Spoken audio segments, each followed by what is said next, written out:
What's good, everyone? Let me just say before the video starts that if you disagree or have any other problems, you're free to that. But most of this is subjective, and from my perspective, I truly mean what I say, and I really enjoy this series. So let me know if you do too. But that's enough talking. Let's begin. All right, today we're going to be journeying into one of my favorite pieces of media, The Faraway Paladin, written by Kanata Yanagino and illustrated by Kususaga Rin. To sum up the premise of the story, basically, there was this little kid who was found in an abandoned city filled with undead monsters. That little nigga's name was Will. And this kid was being raised by the three goats of parenting: Blood the skeleton warrior, Mary the holy zombie priestess, and this old ghost Gandalf ass sorcerer named Gust. He's my favorite. You'll see why later. Trust me. And they raised this kid in a whole town filled with the undead. And apparently, these same three were the three musketeers who stopped the rampage of the tyrannical High King, who used his undead armies to fuck shit up for the entire world, and in the end, he was sealed away by them. But right after they sealed him and were done fighting that hard ass battle, one of the many gods of the world came to offer them a dangerous trade off. And this god's name was Stagnate, the god of undeath. And she, because apparently the wiki says they're actually a woman, offered to basically drop a kill streak on the remaining enemies and allow them to become undead to watch over the seal. Now imagine you just basically fought an immortal and you don't want him to get out of the seal. You're tired and you don't want to stand around. You just want to go relax, kick your feet up, and just drink. So you're not going to pay attention to the fine details of such a good ass offer. So the Three Musketeers, to them, this sounds pretty sweet, especially since they can become damn near immortal. So they just take that deal, and that's why they're still alive in present day. Now that we got that out of the way, let me show you why my nigga Will is one of my favorite pro tags of all time.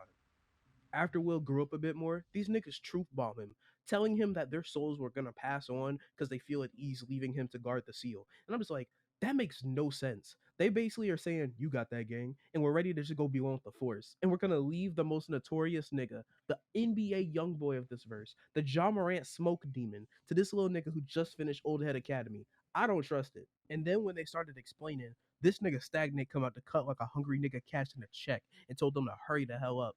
But this absolute idiot Gus gonna try and piece up Stagnate with his magic like this isn't a literal god. But Stagnate was paying the geezer no mind whatsoever and was trying to rizz up Will, saying, "Come join me in the undead. We can stop pain and war." Like I ain't heard that for the 15 millionth time.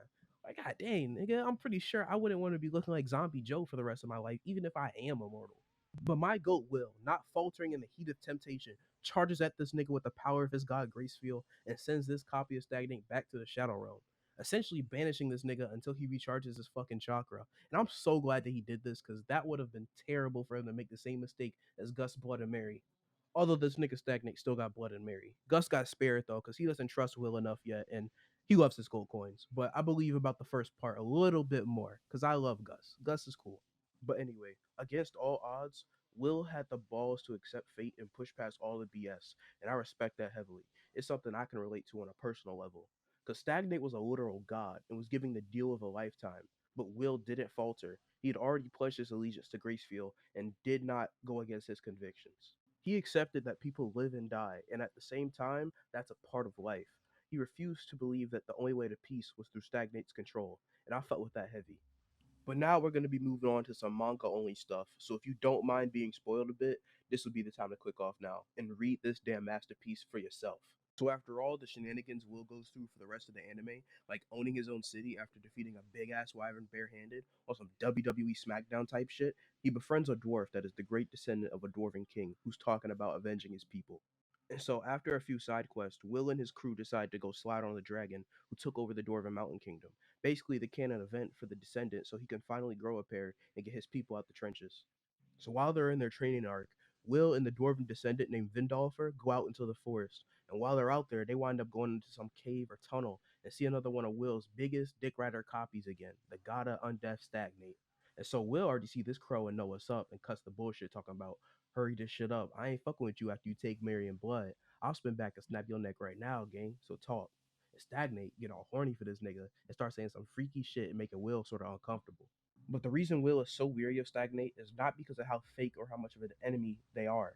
It's because of how real, nice, and friendly Stagnate is, and her desire to be with you is in the end selfish. You could hang, you could talk, you could vent your frustrations, and they'd even help you work towards a goal using their godly cheat code ass powers.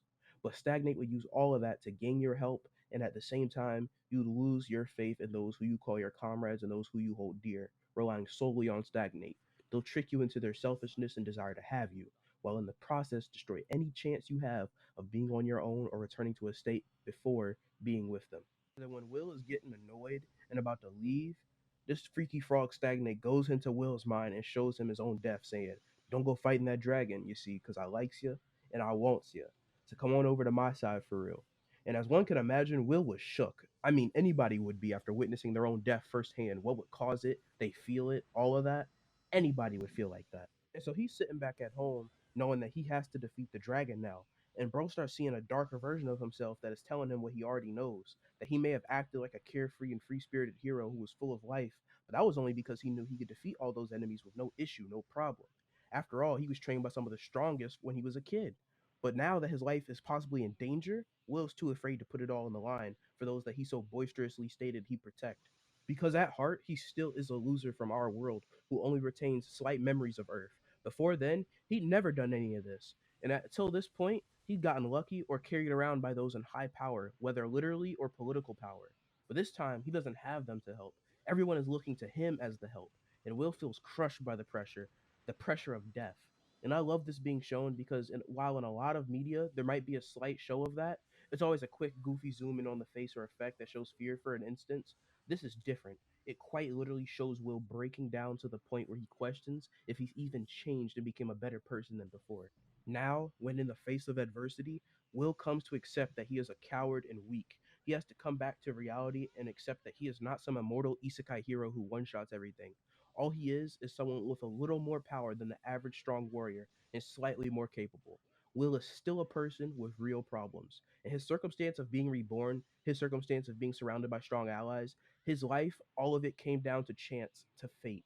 And now he's afraid of losing it all. If he does nothing, the dragon will wreak havoc eventually. If he does something, he's more likely to die trying.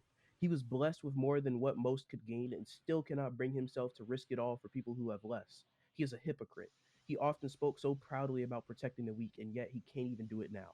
And in those moments of doubt where Will feels the slow grasp of falling into Stagnate's hands, a light shines through. His half elven friend Menel, the goat, reminds him about the fact that even in somewhat stressful battles, Will never worried about how to stand up after a fall or what bravery is. He just did it.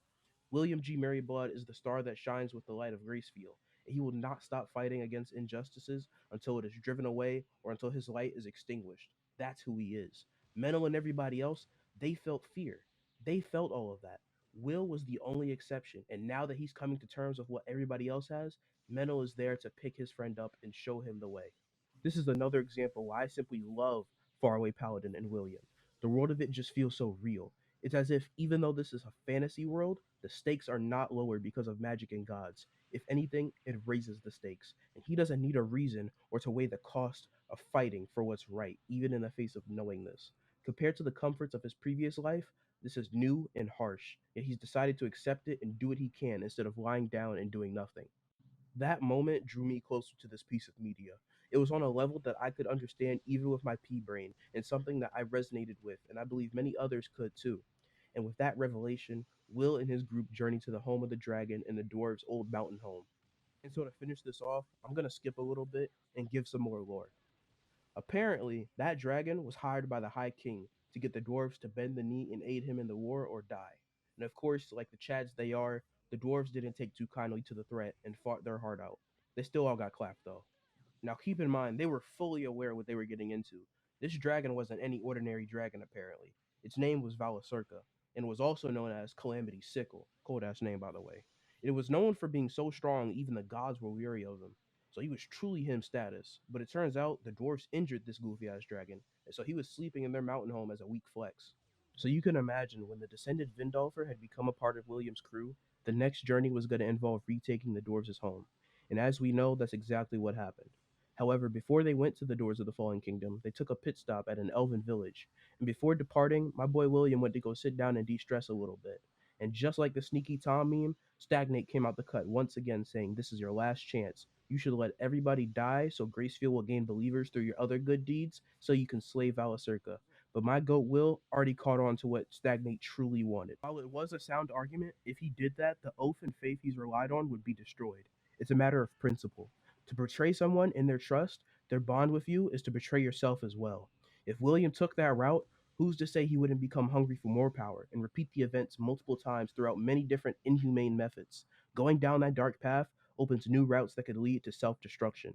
The immediate effects would be great, but in the long term, things could possibly get worse. Stagnate knew this and attempted to win Will over again. And my absolute GOAT, my absolute MVP William, even acknowledges this to Stagnate, saying that he is a weak human and that his cowardly nature still lingers heavily in him. However, if he were to succumb, he would continue to fall and fall over and over again. Gracefield brought Will from a life that he had already ruined and gave him a second chance. That is why he holds such devotion and conviction, to repay her and thank her by not faltering, even if it results in his death. He had gotten to enjoy things that he'd never dreamed of doing, let alone being able to be strong. Yet Gracefield gave him that, and he rightfully believes he must repay her.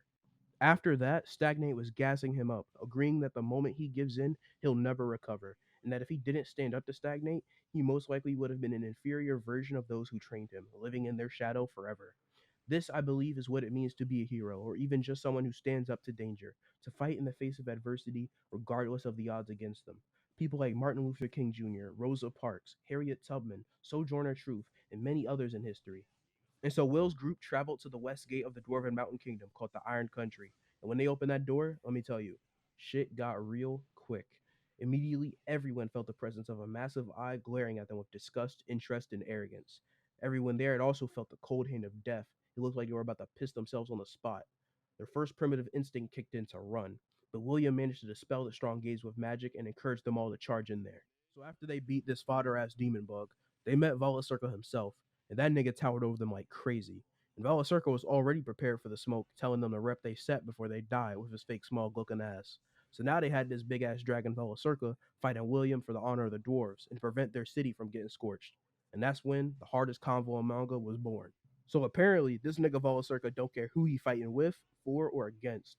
But since the demons hired him before Blood, Gus, and Mary, he simply just fought with the High King, which is sort of crazy, because then Will wouldn't have had to fight this behemoth in the first place. And soon after saying that, when Will and crew were hyping themselves up to fight this absolute menace, he asked them, "You want to hire me? I need more coin, gang." Which quite literally shook everybody. They were prepared to die to this nigga, and he gave them a way out to buy him. Now, if I were in this situation, I would have folded. I'd be like, for sure, here, take all my gold, take all my copper, leave this place, go away for 10 million years on God. But William, like the genius he is, already figured out this nigga was capping. He was gonna swipe the gold, pull up later to wipe him out anyway. Cause let's be honest, ain't nothing stopping him from just killing them and taking the gold. And since William is sort of a threat now that Volacirca is rusty as hell, Volacirca could just wait till this nigga gets old. He'd be buying temporary peace as long as he stays strong. And this nigga Volacirca was gaslighting the hell out of him, saying, "Have I even killed someone you know? You don't want my treasure, the honor of slaying me, so why do it? I'm no longer a threat, so just buy me out to be safe." And I'll be damned if this is the best salesman scam I've ever seen. This shit is running pockets better than Andrew Tate Tussle's University or Logan Paul's Crypto Zoo. This master instigator and manipulator was even getting William to think maybe he was the bad guy for a hot minute. Had this nigga pressed to pick whether he wanted peace or problems, because if he didn't kill Volacirca, now the entire city was at risk. He didn't even let Brody think. He just kept pressing him like a mother to their kid in the toy section of a store saying, "Pick one." Hell, either way, if Will doesn't agree and fights instead, they could lose. If he takes too long, Volacirca will just get the jump on him. And if he agrees, Volacirca is just gonna fuck shit up in the future when Will is too old to fight. But by the grace of God, literally, this nigga William receives a revelation from Gracefield saying, "Fuck it, we ball," and decides to go through with what he originally sought out and committed himself to doing. He decided to not be a coward and hold true to his convictions, because he knows that if he were to place him under his control through money, the people would see him as a protector, and Will would have to keep paying him to stay around. Because without Valacirca in that case, the people would eventually become afraid of him turning, or afraid that danger would come with it gone. Like an addictive drug, Will would have to keep Valacirca around because of that, even if he knows that he's plotting against him. But as expected of my GOAT, Will called him out on his bullshit and said, "Either way, stop worrying and scheming and make a pact on that, or we gotta kill you." And with that, Volacirca's ego boosted even higher, and Will and the crew got to scrapping with him. I won't talk about the fight of the aftermath due to me not getting that far yet in the manga, and the main point of it I like is over. But as you can see, while this gigantic ass dragon holds a lot of worldly desire and is a scheming warmonger, you can get to understand that bro may be strong, but isn't stupid. And I love that in a character, especially ones that have great power or notoriety. It adds depth to their character and a special flair that I enjoy. But even so, the GOAT William G. Maryblood decided to kill him. With that, we conclude the covering of the people's protagonist, William G. Maryblood. And I believe, in all honesty, from the temptations of Stagnate and the goading of Alacirca, I can say without a doubt my goat Will is a master of self-control and perseverance, even when Ice Spice is in the room. Although I can't give all the credit to him because he wouldn't have made it that far if it wasn't for his half-elven homie Menel and the goddess Gracefield, nonetheless he did his thing and I'm looking forward to reading more of the story. I highly recommend Faraway Paladin to anyone who enjoys in-depth world building with a balanced protagonist and the encouragement of deep and critical thinking. Because I personally believe stories are not just meant to entertain, but to learn from as well. But that's been my take on this masterpiece. I hope you all enjoyed, and don't forget to like, sub, and share. I'll see you guys on the next one. Peace. This motherfucker don't miss. No, he's fucking good. That motherfucker don't miss, man. He's good. In the heat of battle, he don't miss. No. In the heat of controversy, he don't miss. No.